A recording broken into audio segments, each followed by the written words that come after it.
Hello दोस्तों।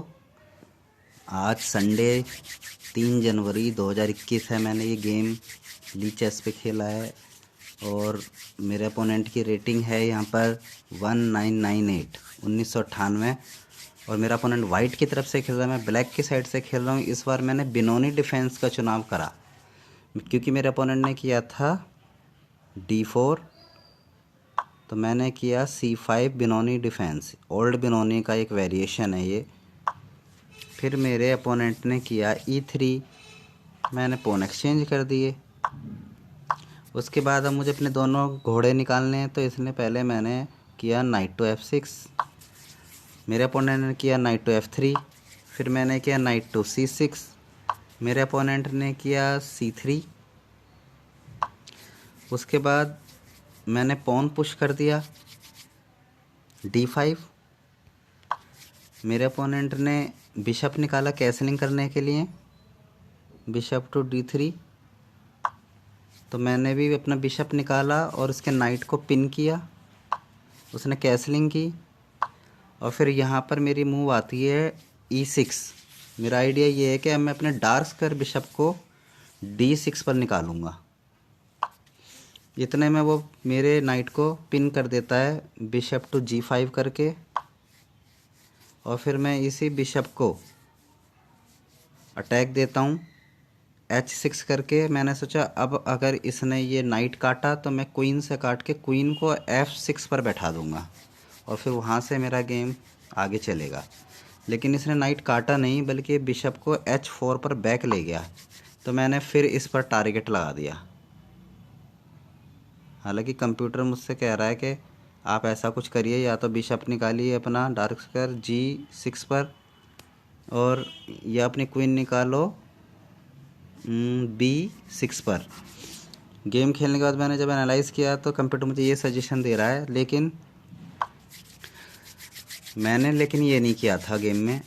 मैंने किया था G5, बिशप पे अटैक, बिशप और पीछे गया। अब यहाँ पर मुझे बिशप एक्सचेंज करना था, ये मेरी प्लान था, पूरा पहले से प्लानिंग थी। तो यहाँ पे बिशप एक्सचेंज हो जाते हैं और मेरी क्वीन को अच्छी एक आउटपोस्ट मिल गई है यहाँ से। दोनों तरफ क्वीन, दोनों ही तरफ के डायगोनल्स पर नज़र रखे हुए है और डायगोनल मेरे खाली हैं क्वीन के लिए। तो अब यहाँ पर मूव आती है कि वो नाइट निकालता है। वो सोचता है कि अगर मैं नाइट काटूंगा इसका बिशप से तो ये दूसरे नाइट को वहाँ बैठा देगा।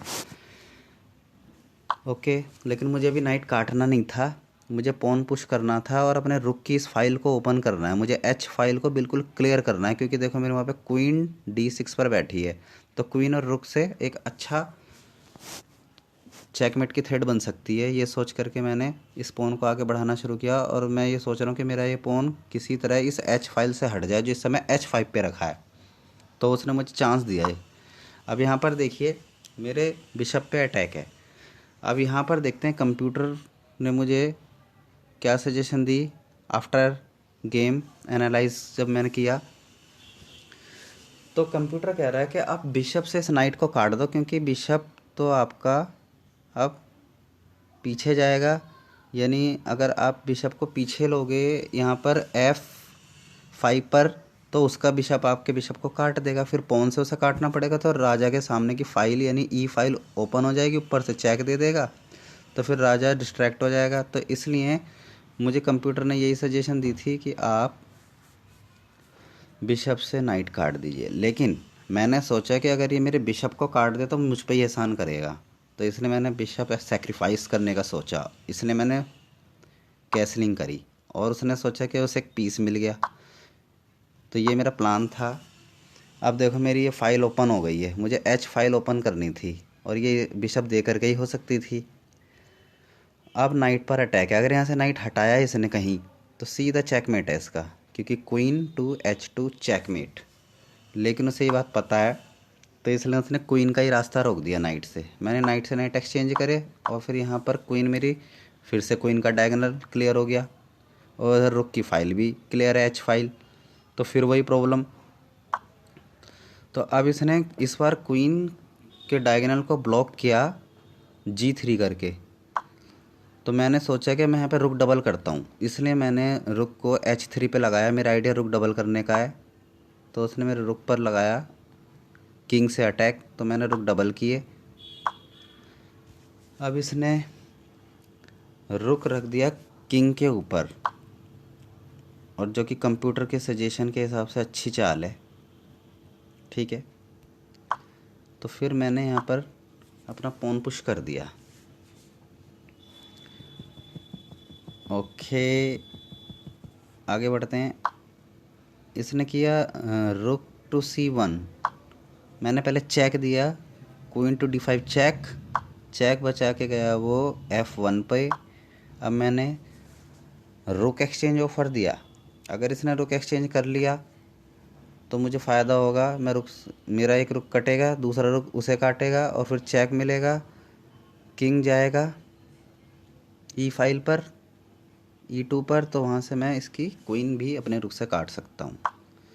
तो इसने रुक से रुक नहीं काटा, बल्कि मेरी क्वीन के डायगोनल को फिर क्लोज करने की कोशिश की इसने। तो इस बार मैंने नाइट निकाला, नाइट टू H5, और मेरा टारगेट है कि मैं G3 के पॉन को काट के चेक दूंगा किंग को। तो उसने यहाँ पे मेरी क्वीन पर बना दिया अपने बिशप से अटैक। अब मुझे यहाँ से क्वीन हटानी होगी, लेकिन पहले मैंने चेक दिया। चेक से वो बच के गया किंग को लेके G2 पर। फिर उसके बाद मैंने यहाँ पर काट दिया बिशप, लेकिन अगर मैं यहाँ पे बिशप नहीं काटता और बल्कि अपना रुक से यहाँ पे चेक देता, तो किंग के पास बस एक ही प्लेस था इसे मारने का, नाइट को। उसके बाद फिर मैं यहाँ से चेक देता, बीच में पॉन लगता, और फिर यहाँ मेट। मैं ऐसे भी मेट कर सकता था, लेकिन मुझे ये आइडिया उस समय आया नहीं था जब मैं गेम खेल रहा था। तो मैंने क्या किया, गेम में मैंने नाइट से इसके बिशप को काट दिया था, जो मेरी क्वीन पर अटैक बना रहा था। तो इसने पॉन से काटा, फिर मेरी क्वीन पर अटैक आ गया। मैंने फिर चेक दिया, और फिर मैंने यहाँ से क्वीन हटा के फिर चेक दिया। इस बार पॉन ने फिर से मेरी क्वीन पर अटैक बनाया अपने नाइट और रुक की सपोर्ट में। तो मैंने फ्री एक पॉन ले लिया यहाँ पर B2 का। तो उसने अपने रुक से मेरी क्वीन पर अटैक बनाया, मैं क्वीन को नीचे ले गया। अब मेरा आइडिया ये था क्वीन को B6 पर प्लेस करने का, कि अगर मैं अपना D4 वाला पॉन एक कदम पुश करके D3 पे रखूँगा तो इसके रुक पे अटैक आ जाएगा, और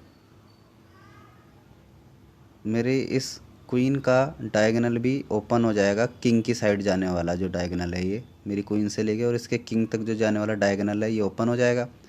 और फिर मैं F2 पे क्वीन रख के चेकमेट कर सकता हूँ। और ये मेरे इसी प्लानिंग को समझ नहीं पाया, तो इसने क्या किया, इसने क्वीन से मेरे पॉन को काटा, और फिर मैंने किया यही, अपने क्वीन का डायगोनल क्लियर करा, क्योंकि मेरा टारगेट है कि मैं अपनी क्वीन को F2 पे ले आके चेकमेट करूँगा। तो जब इसके रुक पर मेरे पॉन से अटैक आया, तो इसने रुक को पीछे हटा लिया, और यहाँ पर मैंने चेकमेट कर दिया क्योंकि डायगोनल क्लियर था। Okay, bye bye.